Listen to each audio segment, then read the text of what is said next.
अखिलेश जी, तिवारी हाथा और मठ की जो लड़ाई थी, एक वक्त था कि मठ जो है तिवारी हाथा के सामने बौना हो गया था, लेकिन आज जो है जो योगी आदित्यनाथ जी हैं, लोग कह रहे हैं कि उसी बात की टीस अभी तक योगी आदित्यनाथ जी तिवारी हाथा से निकाल रहे हैं। ये सवाल आपने पूछ लिया तो हो सकता है टीस आपसे हो जाए। आपने सच्चाई बोल दी, हम आपका धन्यवाद।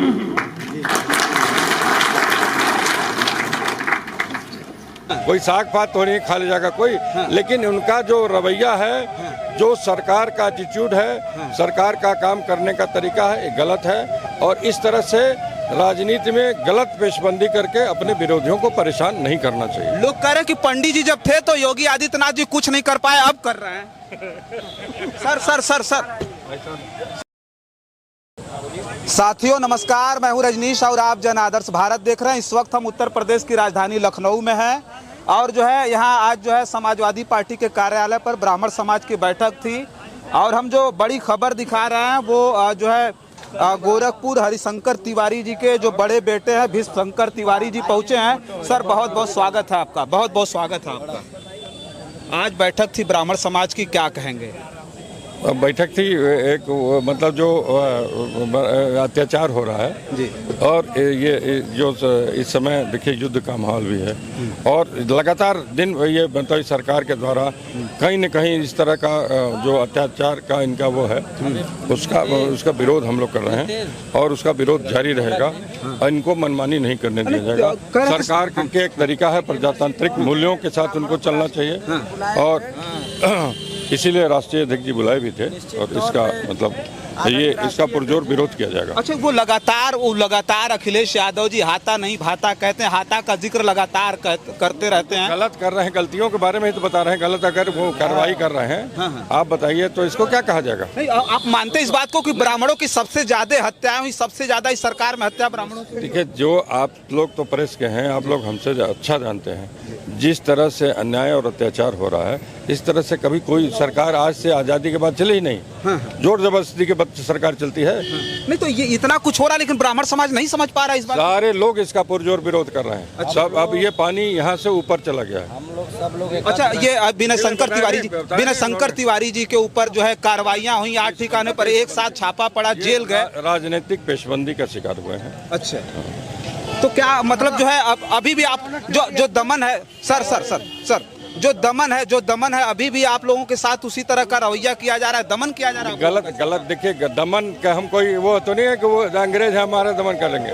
कोई साग पात तो नहीं खा ले जाएगा कोई, लेकिन उनका जो रवैया है, जो सरकार का एटीट्यूड है, सरकार का काम करने का तरीका है, ये गलत है। और इस तरह से राजनीति में गलत पेशबंदी करके अपने विरोधियों को परेशान नहीं करना चाहिए। लोग कह रहे हैं कि पंडित जी जब थे तो योगी आदित्यनाथ जी कुछ नहीं कर पाए, अब कर रहे हैं। सर एक जवाब, मात्र एक जवाब। लोग कह रहे हैं कि एक मिनट, बस एक सवाल।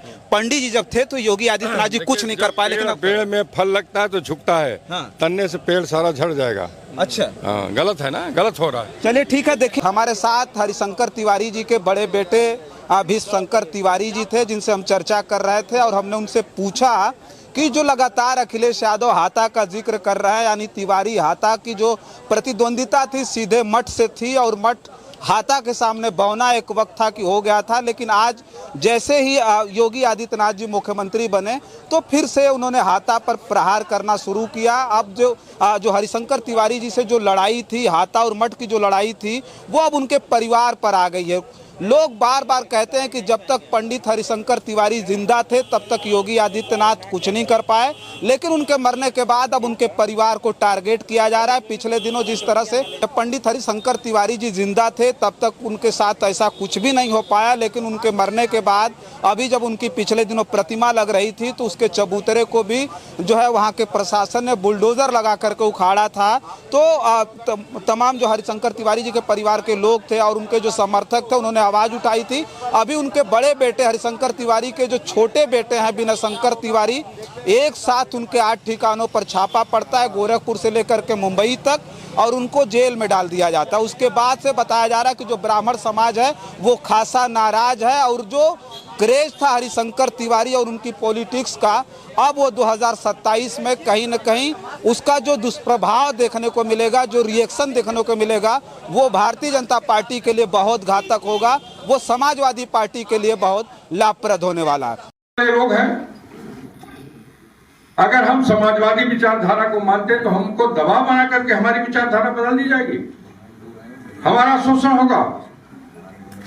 हम लोग भी समाज में रहने वाले लोग हैं, जिस तरह से दबाव बनाया जा रहा है और हम आपके न्यायालय में आपके पास आएंगे, आपको लेकर के चलेंगे। आने वाला जो समय है, अब ये कब तक हम बर्दाश्त करेंगे कि इस तरह का जो हम लोगों ने शिकायत की आदरणीय अध्यक्ष से, आपने हमारा मनोबल उठाने के लिए कहा कि नहीं हम आपके साथ हैं, आपकी लड़ाई लड़ेंगे।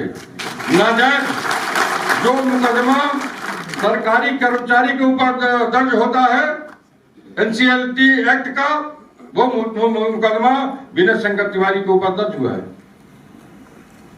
जबकि उसका कोई औचित्य नहीं बनता है और आज वो जेल में है। हम आपसे कहना चाहते हैं कि देखिए, हम तो लड़ाई लड़ रहे हैं और हम लड़ाई लड़ेंगे। हमारा अगर नुकसान भी हो जाएगा तो हम पीछे नहीं हटेंगे। आदरणीय अध्यक्ष जी, हम आपको विश्वास दिलाना चाहता हूं कि आपकी विचारधारा को आगे बढ़ाने में हम लोगों को किसी तरह का संघर्ष करना पड़ेगा तो करेंगे और इसके लिए किसी तरह का दबाव बर्दाश्त नहीं करेंगे, चाहे हमारा नुकसान ही क्यों ना हो जाए। इसके लिए अब इससे ज्यादा नुकसान क्या हो सकता है बताइए। अब एक शेर था, अभी कहानी हम अपनी बात खत्म करेंगे, दबाव न बनाइए। एक शेर था और एक बकरी थी, कहीं गांव में जा रहे थे तो शेर ने कहा कि भाई हमारे ऊपर ये धूल क्यों, तो बकरी से कहा कि धूल क्यों उड़ा रही हो? कहा कि भाई नाव में पानी है, धूल कहां से आएगा? अगर आपका खाने का मन है तो हमको खा लो। तो ये दबाव बना करके शेर बकरी की कहानी, हम बकरी नहीं है कि खा जाएंगे। हम एक कार्यकर्ता है और अपनी नेता की ताकत बढ़ाने के लिए जो जुल्म के खिलाफ किसी तरह की लड़ाई लड़नी पड़ेगी हम लड़ेंगे, पीछे नहीं हटेंगे।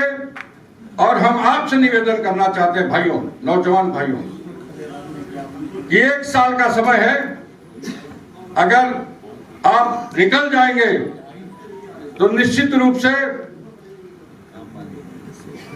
इस लड़ाई को अंजाम तक पहुंचाने में मदद मिलेगी और अगली जो 2027 की सरकार है ये आपकी होगी, आपका मान सम्मान वापस आएगा। इस बात का हम भरोसा करते हैं।